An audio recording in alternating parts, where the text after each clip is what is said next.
Hey guys, Aaron Higgins here from New England Fire Cooking. I recently had a conversation with a friend of mine and he mentioned that he and his son wanted to get into smoking some barbecue and just learning some techniques, and they weren't really quite sure on what to get for a smoker. So there's all kinds of different stuff out there on the market, as you guys probably know. But the question is, how do they work? What is going to suit your needs best? What are your needs? Are you talking about ease of use? Are you talking about versatility? Are you talking about authenticity, traditional barbecue, that sort of thing? So I wanted to come out here and just do a quick video or quick smoker tour, I guess you could say, and kind of show you what I have, the mechanics of them, and how they work. So let's get right into this. Okay, you guys, so right here, this is my Char Griller Smoking Champ. All right, comes with cast iron grill grates. These tend to start to get some corrosion on them, some rust, some oxidation, especially being exposed to heat over and over again. So periodically what I do, I actually need to do it, it's actually pretty bad. I usually don't grill hot and fast on these. I usually just use this pit as a smoker, but I did a hot and fast cook last night using this and putting the charcoal right in here in this this pan here, and then that is the result. So what you need to do is periodically just brush these down and give them a good coat in some vegetable oil, olive oil, something like that, just to try to mitigate that corrosion. So anyway, I just wanted to walk you guys through this. So this is a barrel style grill. It comes down, you got your stack up top. You need a new spring for that busted, and that kind of holds your stack vent lid tightly on top. It actually just busted the other day. I need to get another one, no big deal. But anyway, how this works. So first and foremost, your grates will go right in here, right across this opening, and this is the pan that you would put your charcoal in, okay?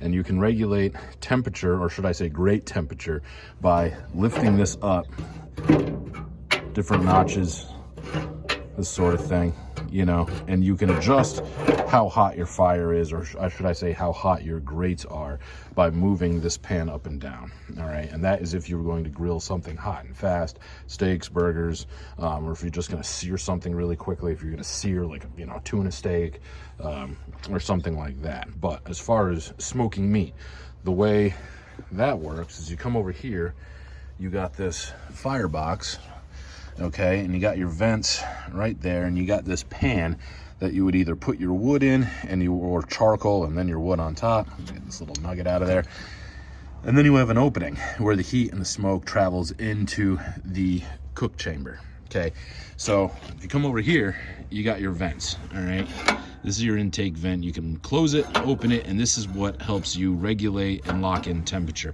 Now, Char Griller puts this little drawer here. I don't typically use it. It's kind of handy if you were just going to put a bed of charcoal in there and, you know, put a fire starter in there, blast it with a torch or use a lighter and ignite it. You could do it that way and then close it. Typically, I don't do that. Typically, I just put the open this main door here, put the charcoal right in, light it, and then whenever I add wood, I just open this door and put the wood in when I need to add fuel. And the reason that I do that is because once this is full, it makes it difficult to open this door. All right, so that's how I do that. And that's typically how I use it. I don't really deal with the drawer too much. Something like this will run you right around 200 bucks. Again, the reason why you see so much rust and whatnot on this firebox is because this is where the heat's at. The heat's gonna do some damage to that paint. I would say a couple times a year, and this is something I usually do. I usually do it in the spring, and then I usually do it in the fall, is I just take a sander, like a little orbital sander, and I just burn all this off. I just take all that off, and then some Rust-Oleum high temp black paint will dress that up nice.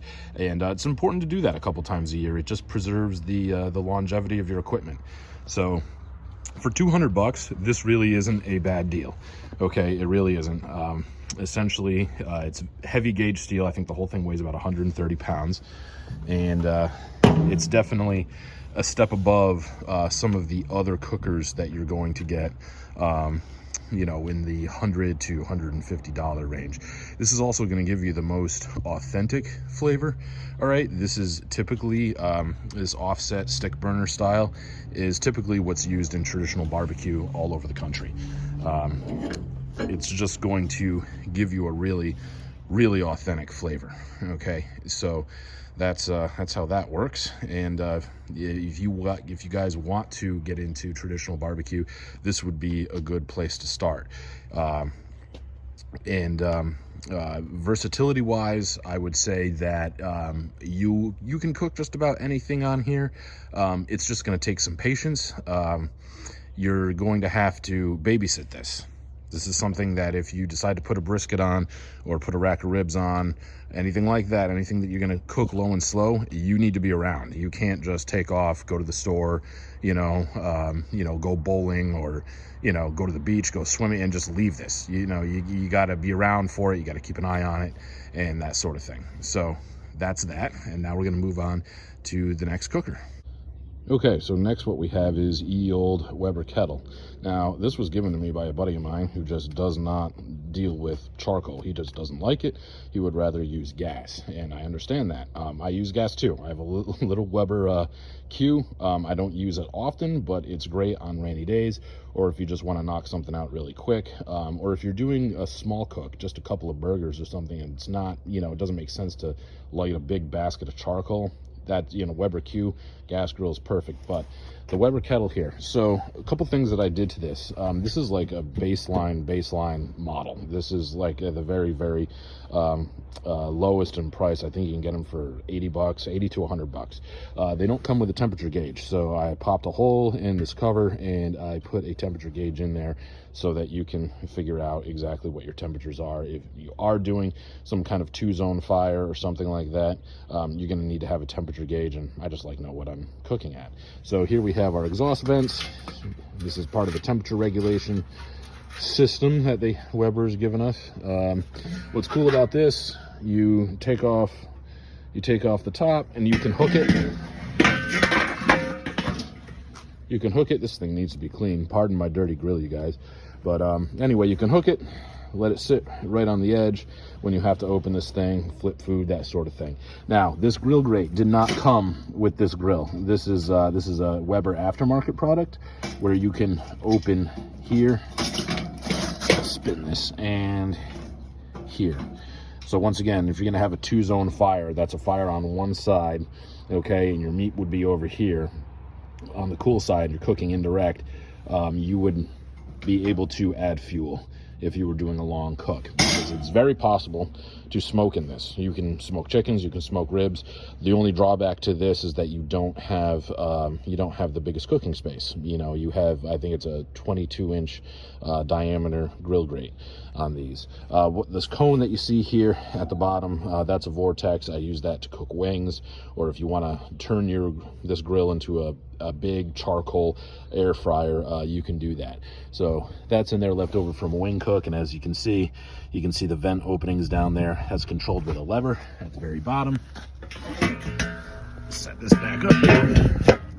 Okay, so that's this lever here will open and close your vents, and as you can see, some ashes falling out into the ash pan that I need to clean. So once again, pardon my dirty grill.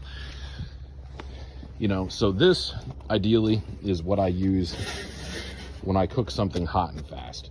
Wings, burgers, steaks, hot dogs, grilled chicken, anything like that. I don't typically use this to cook low and slow.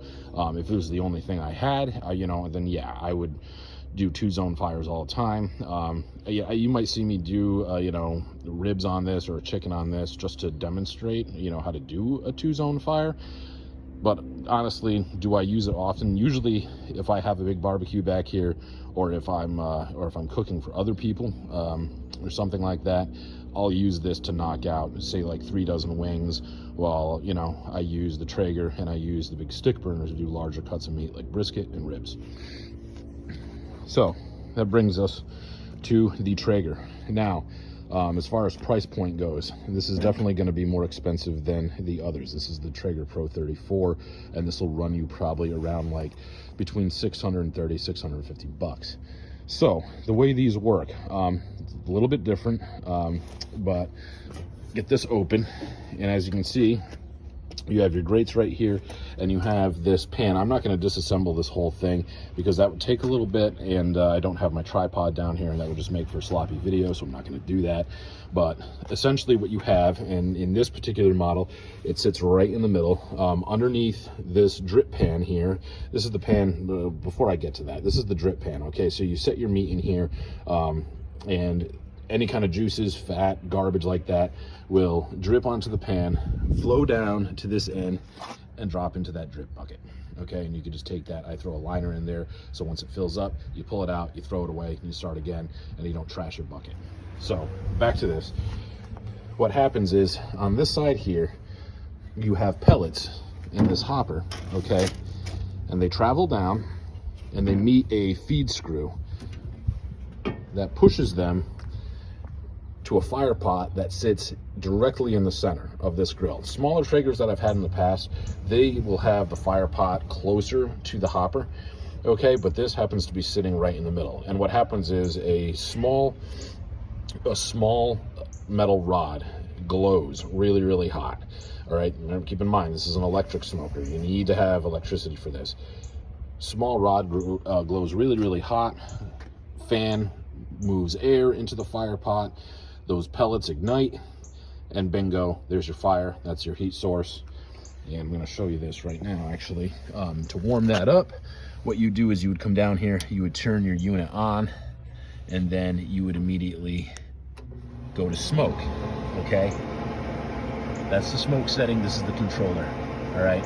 So you would go to smoke, and then once you see smoke start to roll out of here, you know that you got pellets in your fire pot. You know that the hot rod is setting them on fire. You can hear the fan right now, and that's what brings your air in. Once you get smoke, you can adjust this to however you'd like. You can, you know, all kinds of different temperatures, okay? At the end of your cooking cycle, when you're done cooking, you go to the shutdown, okay, and then what happens is the fan circulates, hot rod cools down, you leave your top open for that, okay, and then once everything stops making noise, once you see no smoke, close your grill, and you should be good to go. What's nice about this is that it cools down very, very quickly.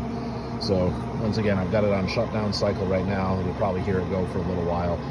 What you have right here are a couple different plugins for probes. Now, I don't use them, okay? I'm gonna use something reliable. I'm gonna use something like that. I'm not gonna say that these aren't reliable, but they're not gonna give you precise temperatures like a ThermalWorks dot would or anything like that. So if you were gonna use a ThermalWorks dot, what you can do is go up here. This is a little opening, and stick your meat probe through, stick it into your meat, and then you would just monitor temperature from there. I don't use the built-in thermometer or the meat probe function. I don't use that.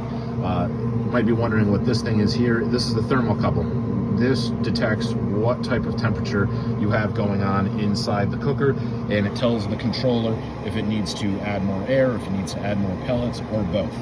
Okay, so the way that this works is it heats really, really evenly. It's almost like a convection oven, where the heat will travel up, down, up, down, up, down, up, down, and eventually exit out of the stack. And that's how that works. What's nice about this is that you can set it and forget it. You can put your meat on, you can set your temperature, and you have the freedom to walk away from this for a couple of hours. All right, it's really, really easy to use. It's well built. The build quality is a little bit superior to the other grills, hence the price point. Once again, versatility is right up there. You can cook just about anything on this. You can bake a cake on it. You can bake muffins on it. You could do like a big breakfast casserole or a frittata, something like that. You can roast a turkey, you can roast chickens, you can smoke brisket. The only thing I will tell you that it doesn't do all that well is sear steaks or fish. You can't really you can't really blast something. It just doesn't get that hot. The hottest that this thing will climb up to is about 450 degrees. And to really put a good sear on steak or a piece of tuna, anything like that, if you're doing grilled chicken, something like that, it's just not going to do the trick. So you're going to want to have something that you can really get the temperatures higher if you want to use the function of searing food. But as far as baking, roasting, and smoking, this little bad boy is really, really great. And once again, it's a set it and forget it. So the ease of use is right up there. Ease of use on this is unbelievable, actually. And one of the reasons I got it is because it also heats very, very evenly. Whereas you come over to something like this, you're definitely going to have a hot end of the grill. This end here is this end of the grill here right next to the firebox is going to be a lot hotter than it is down here near the stack. All right, so if you were going to put something on this like a brisket or whatnot, you would position the thickest end of your cut towards the firebox and the thinnest end of your cut towards the stack. And that's basically how all these work. Once again, if you have any questions, there's tons of resources online. You could message me myself. I'd be happy to do my best to answer any questions you might have. But yeah, this is just a quick little ditty of what I have for smokers. Hope this helps all you guys out. And yeah, we'll see you out there. We'll see you next to the pit. And hopefully you're cranking out some tasty food in no time.